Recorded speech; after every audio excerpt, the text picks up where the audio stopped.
ശബരിമല സ്വർണ്ണക്കൊള്ളയിലെ തട്ടിപ്പിന് തുടക്കമിട്ടത് എ പത്മകുമാർ എന്ന റിമാൻഡ് റിപ്പോർട്ട്.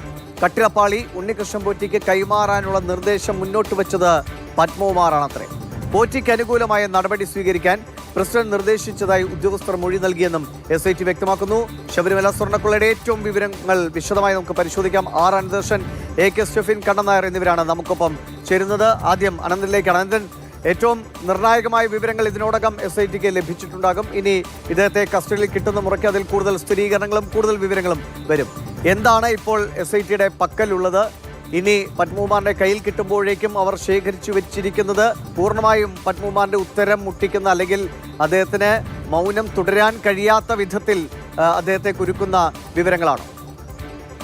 ദിവിഷ്, ശബരിമല സ്വർണ്ണക്കൊള്ളയുമായി ബന്ധപ്പെട്ട് പത്മകുമാർ അറസ്റ്റിലായി ഇപ്പോൾ റിമാൻഡിലാണ്. പത്മകുമാറിന്റെ റിമാൻഡ് റിപ്പോർട്ടിന്റെ ചില വിശദാംശങ്ങളാണ് ഇപ്പോൾ പുറത്തു വന്നിരിക്കുന്നത്.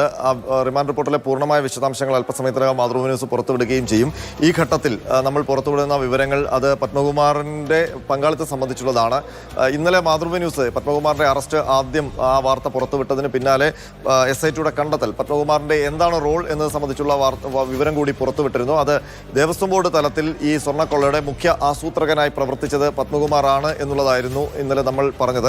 അത് സാധൂകരിക്കുന്നതാണ് റിമാൻഡ് റിപ്പോർട്ടിലെ പരാമർശങ്ങൾ. അതിലേറ്റവും പ്രധാനപ്പെട്ടത് ഈ സ്വർണം പൊതിഞ്ഞ കട്ടളപ്പാളിയും ദ്വാരപാലക പാളികളും ഇത് സ്വർണം പൂശാനായി പുറത്തു കൊണ്ടുപോകുന്ന ചെമ്പുപാളികളാണ് എന്ന് വരുത്താനാണ് ശ്രമിച്ചത്. അതായത് അവിടെ അതുവരെ സ്വർണം പൊതിഞ്ഞിട്ടില്ല, അവിടെ ചെമ്പ് മാത്രമാണുള്ളത്. അത് സ്വർണം പൊതിയാൻ ഉണ്ണികൃഷ്ണൻ പോറ്റിക്ക് 2019 കൊടുത്തുവിടുന്നു എന്നാണ്, അങ്ങനെ വരുത്താനാണ് ശ്രമിച്ചത്. ആ ശ്രമത്തിന്റെ ബുദ്ധി കേന്ദ്രം പത്മകുമാർ ആയിരുന്നു എന്നുള്ളതാണ് റിമാൻഡ് റിപ്പോർട്ടിലെ പരാമർശത്തിൽ നിന്ന് നമുക്ക് മനസ്സിലാക്കാൻ കഴിയുന്നത്. അതായത് ഉണ്ണികൃഷ്ണൻ പോറ്റിക്ക് ഈ പാളികൾ കൊടുത്തുവിടാനുള്ള തീരുമാനം എടുക്കാൻ വേണ്ടി പത്മകുമാർ ബോർഡിൽ ഇക്കാര്യം പറയുമ്പോൾ ബോർഡ് പറഞ്ഞത് അപേക്ഷ വരട്ടെ എന്നുള്ളതാണ്. അപേക്ഷ വന്നതിന് ശേഷം ഇതുമായി ബന്ധപ്പെട്ട ചർച്ചയുടെ അജണ്ട തീരുമാനിക്കുന്ന നോട്ടീസ്, ആ നോട്ടീസിൽ പത്മകുമാർ സ്വന്തം കൈപ്പടയിൽ സ്വർണം പൂശിയ ചെമ്പുപാളി എന്നതിന് പകരം ചെമ്പുപാളികൾ എന്ന് മാത്രം എഴുതി എന്നുള്ളത് കൃത്യമായി അതിൻ്റെ തെളിവ് SITക്ക് ലഭിച്ചു എന്ന് ഈ റിമാൻഡ് റിപ്പോർട്ടിൽ പറയുന്നു. ആ ഒരു ചെമ്പുപാളി എന്ന്, അതായത് സ്വർണം പൊതിഞ്ഞ ചെമ്പുപാളി എന്നതിന് പകരം സ്വന്തം കൈപ്പടയിൽ പത്മകുമാർ തന്നെ ചെമ്പുപാളികൾ എന്ന് മാത്രം എഴുതി ചേർത്തതിൻ്റെ അടിസ്ഥാനത്തിൽ സ്വർണം പൂശി തിരികെ കൊണ്ടുവരുന്നതിന് ബോർഡ് അനുവാദം നൽകുകയും അങ്ങനെ എഴുതിയത് കൊണ്ടാണ് ബോർഡ് ഈ നടപടിക്ക് അനുവാദം കൊടുത്തതെന്നുള്ളത് കൃത്യമായി പറയുന്നുണ്ട്. അപ്പോൾ ബോർഡിലെ മറ്റ് അംഗങ്ങളെ കൂടി പത്മകുമാർ കബളിപ്പിച്ചു എന്നാണ് റിമാൻഡ് റിപ്പോർട്ടിൽ വ്യക്തമാകുന്നത്.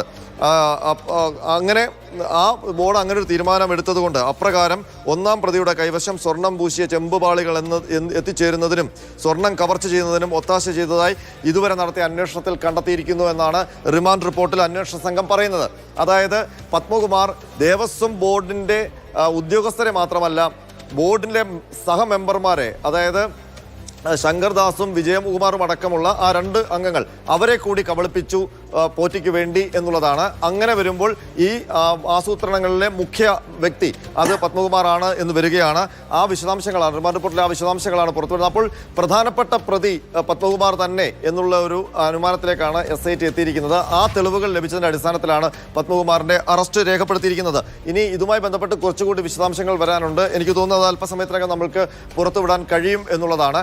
അനന്തൻ, ഇതിനോട് ചേർത്ത് വയ്ക്കപ്പോൾ ഈ കട്ടിളപ്പാളി ചെമ്പാണോ സ്വർണ്ണമാണോ എന്ന കാര്യത്തിൽ പത്മകുമാറിന്റെ ഒരു പ്രതികരണം ഉണ്ടായിരുന്നു കുറച്ച് നാളുകൾക്ക് മുമ്പ്. അതെ, സ്വർണം പൂശിയോ ഇല്ലയോ എന്നതൊക്കെ രണ്ടാമത്തെ കാര്യം, ഇത് ചെമ്പുപാളി എന്നാണ് അദ്ദേഹം. അപ്പോൾ പിന്നീട് മാധ്യമങ്ങൾക്ക് മുന്നിൽ വരുമ്പോഴും ഇത് ചെമ്പുപാളിയാണെന്ന് സമർത്ഥിക്കുന്നത് നമ്മൾ കണ്ടതാണ്. അതൊക്കെ SIT കണ്ടിട്ടുണ്ടാകും. അപ്പോൾ ഇനി സമർത്ഥിച്ചത് കൊണ്ട് കാര്യമില്ല.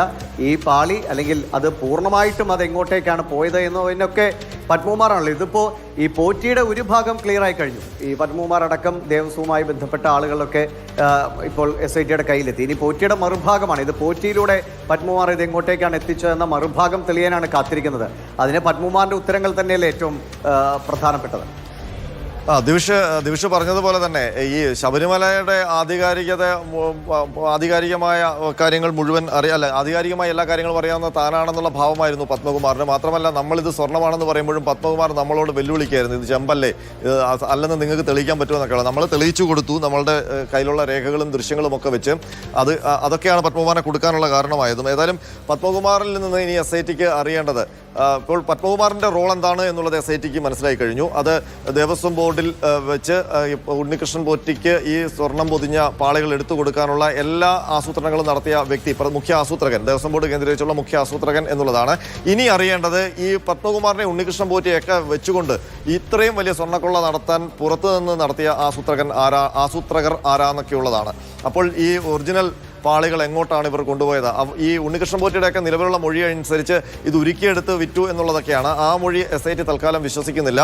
കാരണം അങ്ങനെ വിറ്റ് കിട്ടേണ്ട സാമ്പത്തിക ലാഭമല്ല ഇവർക്ക് കിട്ടിയിരിക്കുന്നത്. ഇവർ പത്മകുമാറിനടക്കം വലിയ സാമ്പത്തിക നേട്ടമുണ്ടായി എന്നാണ് SITയുടെ കണ്ടെത്തൽ. അപ്പോൾ ആ വലിയ സാമ്പത്തിക നേട്ടം ഉണ്ടാകുന്നതിന് കാരണമായ രീതിയിലുള്ളൊരു കൊള്ള നടന്നിരിക്കുന്നു. അപ്പോൾ അത് എങ്ങോട്ടാണ് ഈ പാളികൾ കൊണ്ടുപോയത്? അതിന് പിന്നിൽ പ്രവർത്തിച്ചവർ ആരൊക്കെ? അതിന് മറുപടി പറയാൻ ഉണ്ണികൃഷ്ണൻ പോറ്റിക്കും പത്മകുമാറിന് മാത്രമേ കഴിയുകയുള്ളൂ. പത്മകുമാറിൽ നിന്ന് അതാണ് പ്രതീക്ഷിക്കുന്നത്. ഒരുപക്ഷെ ഇനി അതിൻ്റെ പിന്നിൽ പത്മകുമാറിലും മുതിർന്ന രാഷ്ട്രീയ നേതൃത്വമുണ്ടോ? അത് അക്കാര്യത്തിലും പത്മകുമാറിന്റെ മൊഴിയാണ് നിർണായകമാകുന്നത്.